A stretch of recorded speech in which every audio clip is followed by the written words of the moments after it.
¿Qué tal, chicos de YouTube? Hoy estamos aquí en un nuevo video y esta vez de cómo hacer sonidos con la lata de un Ferrari. ¿Cómo hacer sonidos de Ferrari?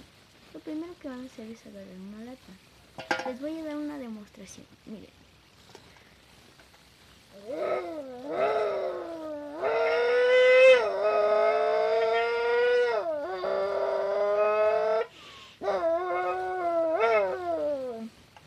Si lo oyeron bien, qué bueno.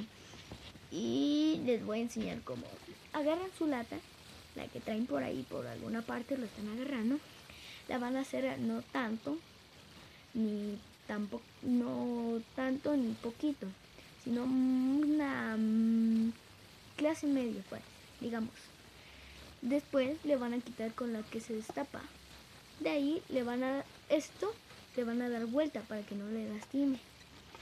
Después de eso van a hacer el sonido que van a escuchar ahora. No es tan difícil, pero si lo están haciendo ahorita y le está saliendo bien, pues qué bueno. Pero si no, inténtelo hasta que les salga.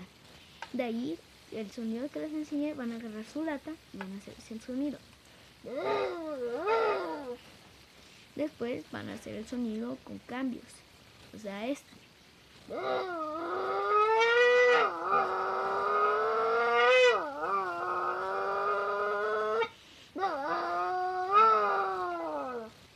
Después de que les salga, pues, no sé, pueden agarrar su silla y fingir que están manejando un carro. No es tan difícil, pero sí es algo fácil. Es como clase media. Y eso fue todo el día de hoy. Espero que le den un like, que comenten qué sonido quieren que haga.